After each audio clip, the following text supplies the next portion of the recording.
So yan na yung nangyayari ngayon dito.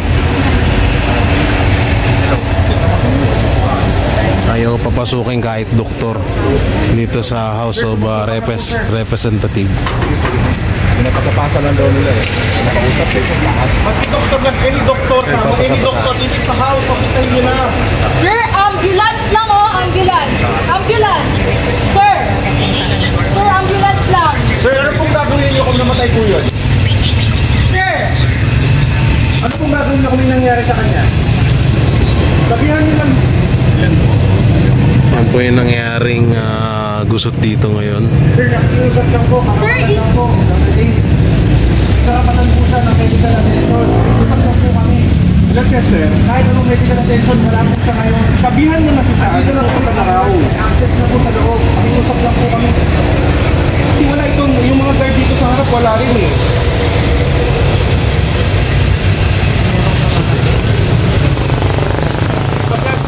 Hindi tumarunod ng mga tao dito sa harap eh. Ibig na tawagan yung superior nila, sabihan lang naman kay Saan na kailangan ng doktor. Ayaw pa rin. Ayan na yung DPSPD, ano, diyan kayo maniniwala?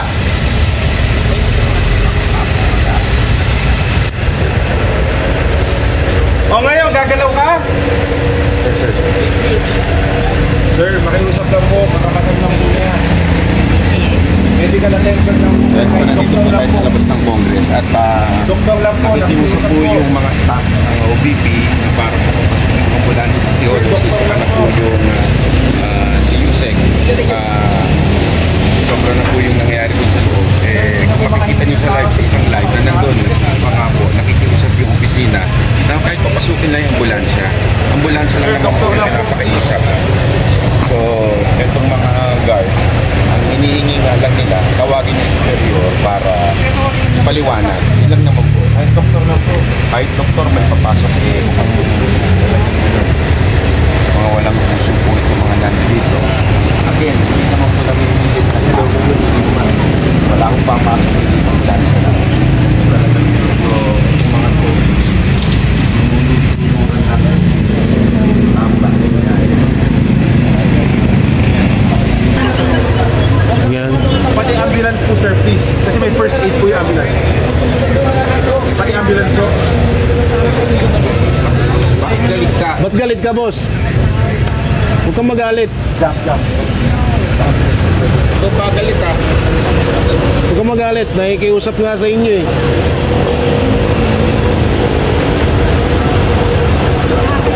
Partida, si Q ka pa lang yan ha. Hindi ka pa pulis. Paano pag naging pulis ka? Gagalit.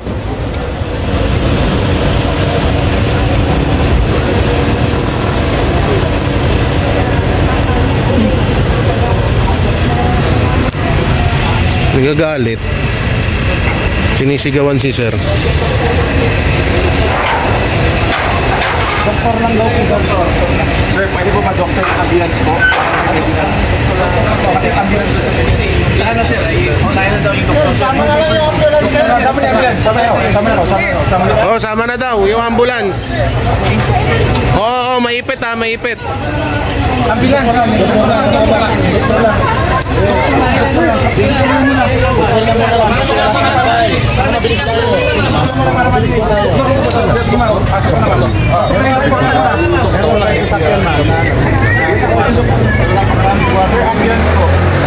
O, dandan na, maipit.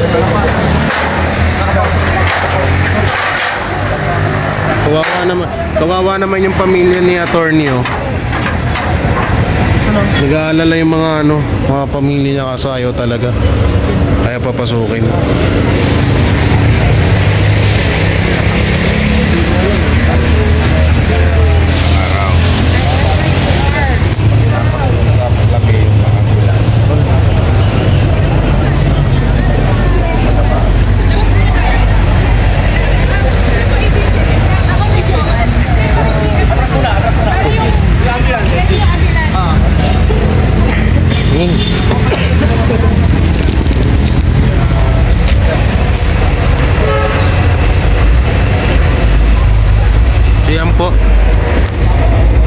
Pumayag sila doktor lang, walang ambulance.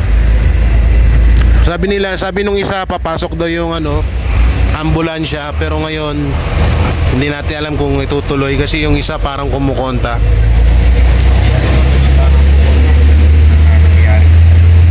May mga nagsasabi dito kasi sumusukat-sukat na daw doon. Ano naman po, paki-check.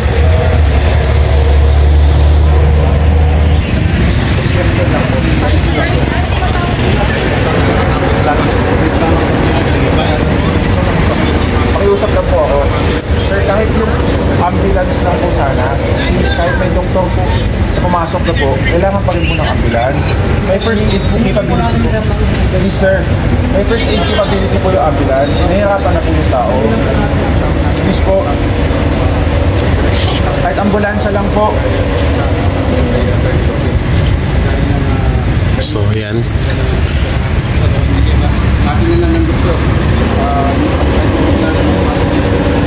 Nangingiling lang na attorney na magkapasok lang tong ambulance kasama yung doktor. Yun lang talaga. Kaso parang ayaw pa nila ibigay.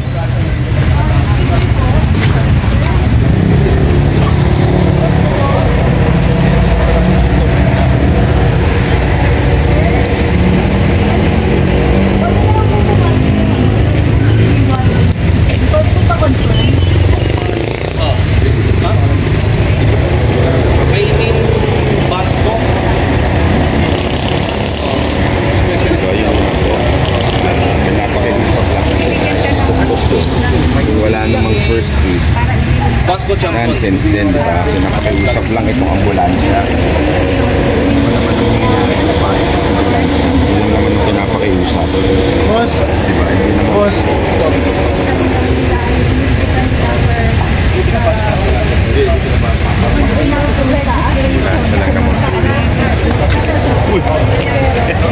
So yan po yung kaganapan dito ngayon. Gusto lang talaga ng company attorney may pasok yung ambulansya. Kaso ayaw pa rin talaga nilang pumayag eh.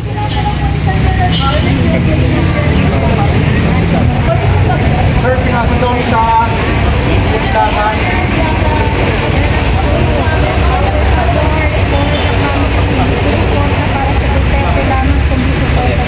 Ano tumida? Ito yung paulit-ulit natin sinasabi ng binigyan nila ng halimbawa na kayo. Pag walang sumalaki sa kayo, gagawin nila.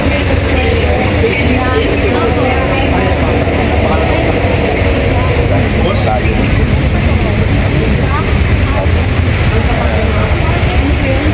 Nasaan na yung mga umarap kanina? Hindi na bumalik.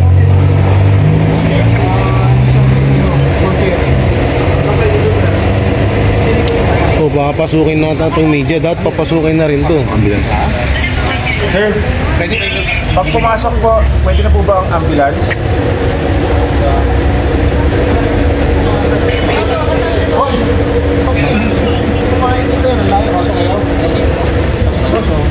Boss, kung papapasukin niyo yung video, papasukin niyo muna yung ambulansya. Oo nga. Inunan niyo pa yung... Unahin nyo pa yung media eh. Hoy, ano ba yan? Ba't papapasukin niyo yung video? Ano, hindi. Ma'am, di ba kotse niya?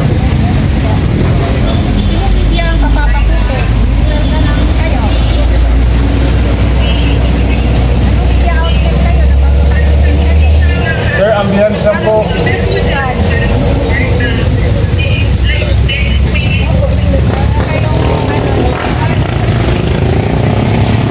Kasi ito, cover ko sa likod namin ni Bay.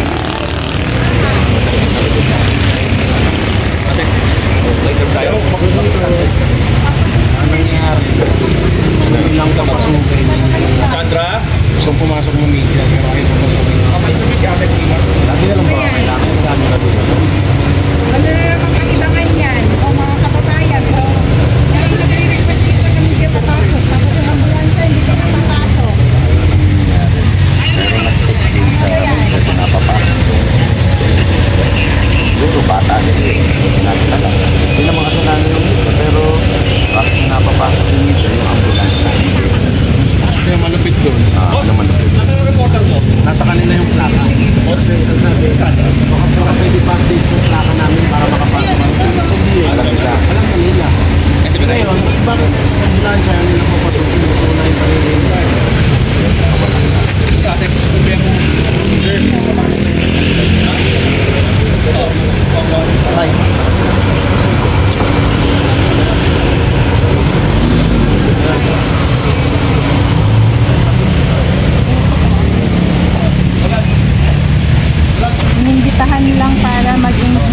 resource person. Sinita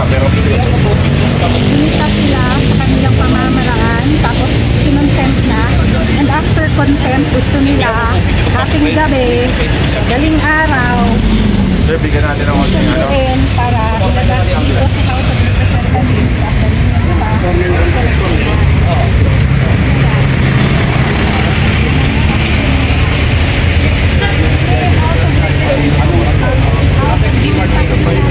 Former asset.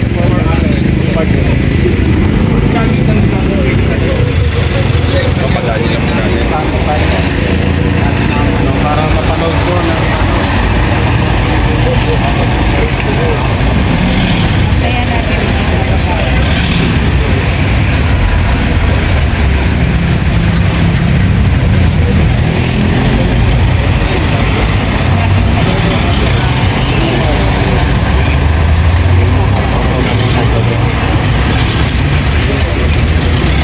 Ginagawa nilang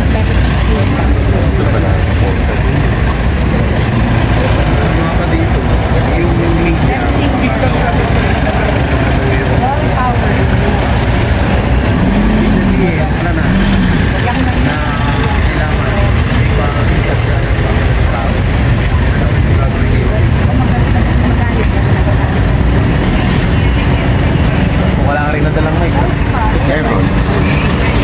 Pero ito yung para mas marinig. It's okay to be Pero may lalaki sila. Ano kalam ka? Kasi Ako ready.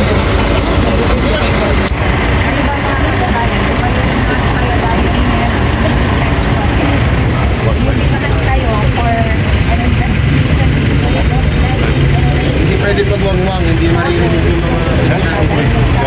Yun ang request natin, hindi maririnig yung usapan. paalam na ako.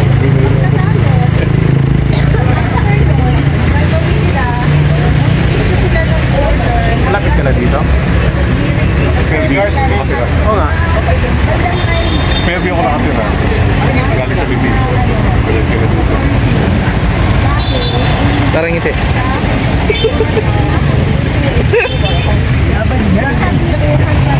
Kasama ko ang aking mga pinsan. So ngayon, yun, ayaw pa rin nila magpapasok ng ambulansya. Gusto nila media muna para magpa-awa effect na naman sila doon sa loob. Galing talaga ng mga buhay.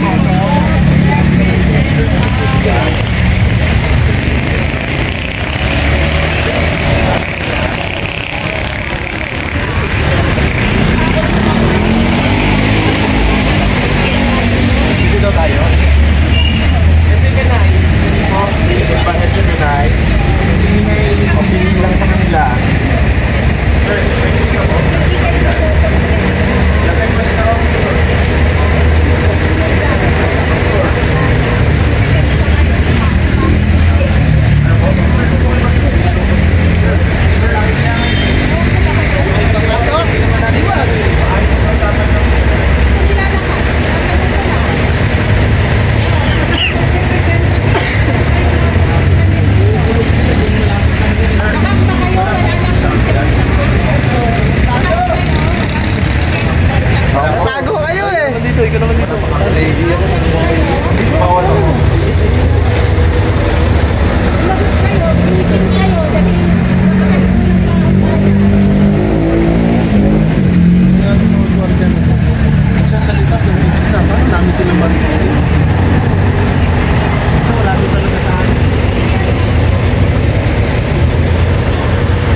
Hanggang ngayon nakikita po nila nandito bago lang pong napapasok na yung lokpan, mga minuto pa lang po. Hindi po namin maintindihan bakit inabot ng ganun katagal na oras. Samantalang po ito po ay isa sa basic na karapatan ng isang detention nakadetain na tao. Yung mga ordinaryo po na convicted criminal nga, nakagkakaroon pa ng platform sa media kung saan-saan at even sa loob po ng kamara ay may karapatan. Ito po, hindi naman napatunayan at kung ano bang kaso, wala namang sinasampa na contempt lang, pero ayaw pong bigyan ng medical attention na basic na karapatan po ng isang mamamayan na nakatitigil. Sinabi po ba, sir, kung bakit siya ililipat sa detention facility? Wala po, basta yun po ang pagkakaalam namin, dililipat, kaya po kami ay nandito dahil ito nga po, emergency po ito, emergency situation. Hindi namin maintindihan bakit hindi madinig o pagbigyan yung aming pakiusap na bigyan man lang ng attention medical. Pero kanina inabot pa po kami ng ilang oras ngayon, 5 minuto pa rin nakakaraan, nakita po ninyo, nakapasok lang ng doktor. Wala pa nga kaming balita kung ano na nangyayari po sa loob. Naging dahil para payagan po yung doktor. Ano po na sinabi para papayagan Well, kailangan dapat po papasukin dahil ito isang karapatan. Siguro nakatulong po ang presensya ng media dahil nakikita na po ng mga tao kung ano yung ginagawang panunupin po sa amin. Mahigit 2 oras na po. Mahigit 2 oras na po. Sa mangyayari po, paano po pag may emergency medical? Depende sa findings ng doktor. Pero ang pinakamaganda po talagang dapat puntahan niya na yung hospital. Dahil dun po, mabibigyan siya ng kumpletong medical na atensyon. Ano po yung condition medical ni Attorney Lopez? Bukod sa scoliosis?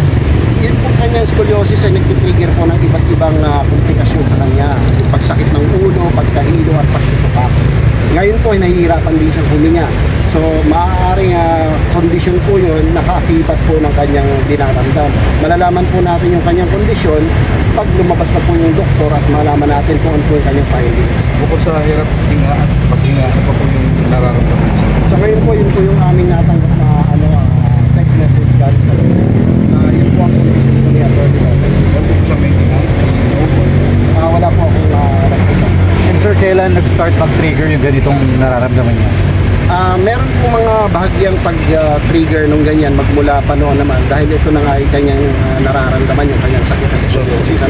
Magmula naman po nung nagkaroon ng pagdinig, nag-trigger na po yan dire-diretso kasi kung malala, iba naman po talaga yung pakiramdam na nasa labas ka kaysa nasa loob ka, di po ba? So nakadetain siya, kaya yung stress niya magmula pa nung kanyang pagpiit sa loob ay hindi na ho nagbago. In fact, ang pagkakaalam ko hindi pa ho yan natutulog.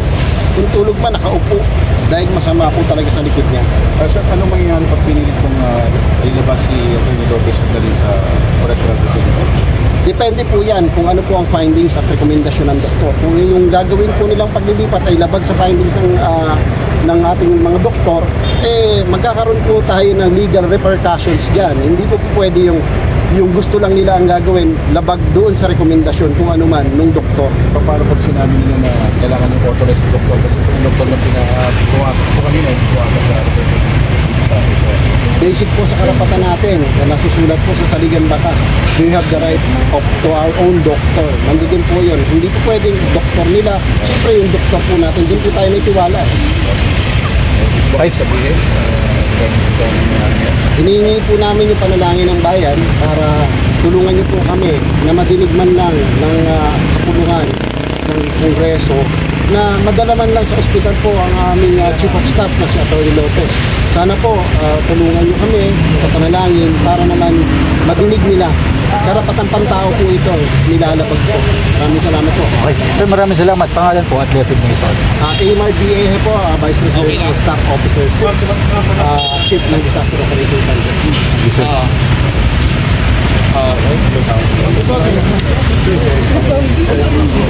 Okay. Sorry, John.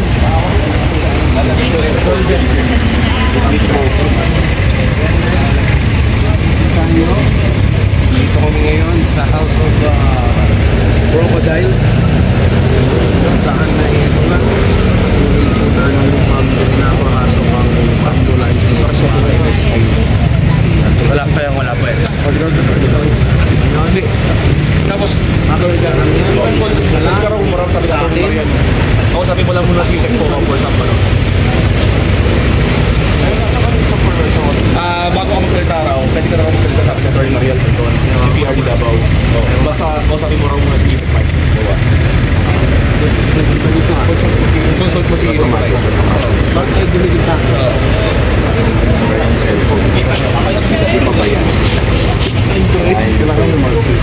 Ganun po yun? Bahid ka muna na cellphone. Ito nangangarap na kagad na pinabayaran niya.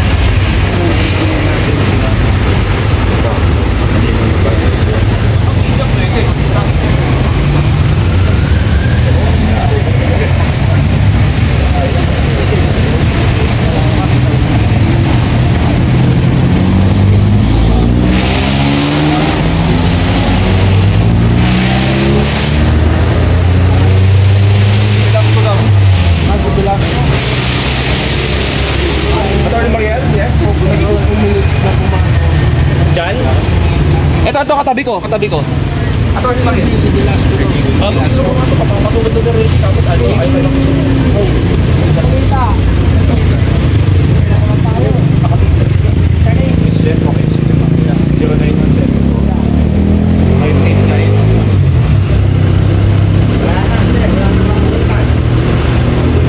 Interviewin si Velasco, samantalang nandito ko Velasco. kausap di ba Minday si Atty. Jan, no?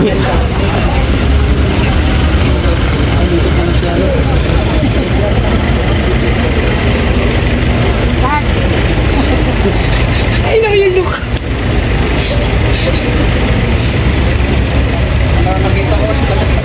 Oo nga po, nandun siya. Kasi yung tumakbo dito. Nasaan ka? Kanina sa Pinas.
Gago, wala nga eh.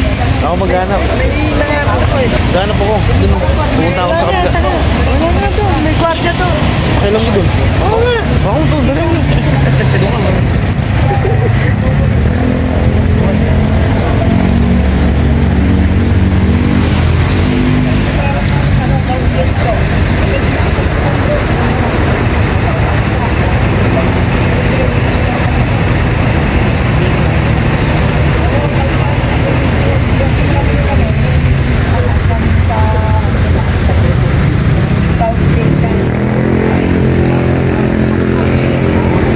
Malapit tayo na wala na internet. Ayun, okay na ulit. Sa butahe yung internet mo ah. Bakit naggargar pa?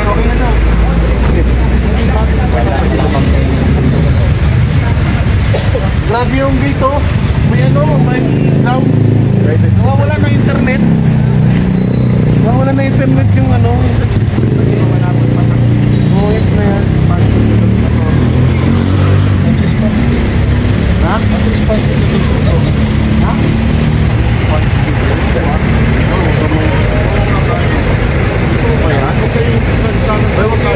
Dito rin sa akin, no? Ganun din. Okay, no? Stop. Stop.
people's power na. Kaya asan kayo? Puro kayo people's power, di naman kayo nagpupunta dito.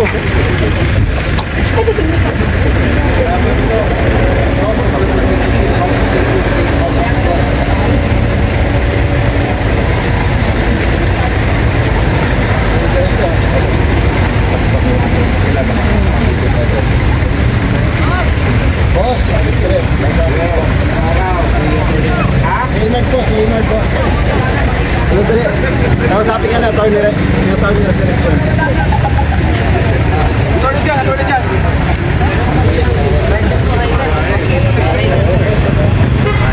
Hoy!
Sasakay sila.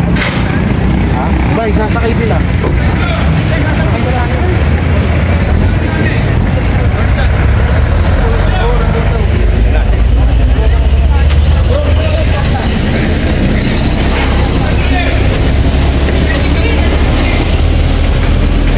Ayun yung binibidyoan ko eh.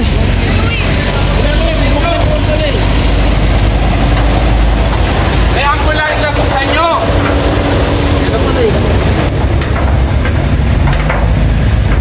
Buksan nyo, may ambulansya! May ambulansya, buksan mo! Ay, nako! Buksan mo! May ambulansya nga! Kung may sakit ka, walang politika dito, gago! Sumusunod kayo dapat sa tama! Legal kayo dapat sumusunod! Saan nyo yan? Hindi nyo itong bayan, hindi nyo ito sa taxpayer ko! Ha? Sumunod kayo sa tama, legal lang! Ha? Sino tumami pa tao dito? Yun, okay na. Buksan nyo! May ambulansya! Ha? May ambulansya!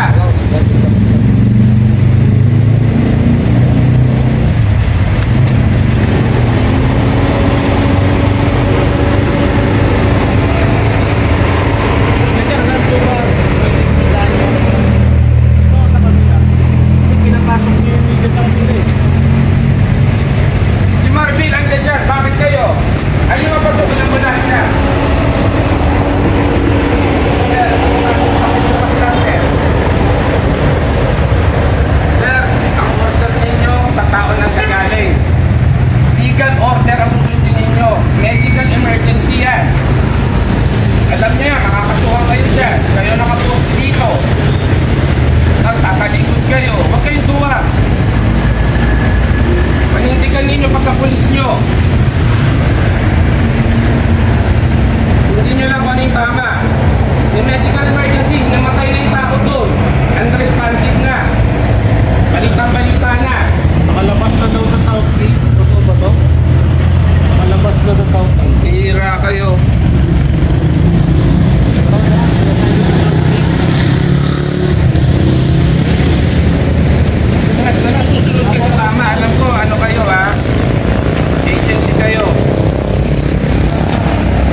Pasok, pre.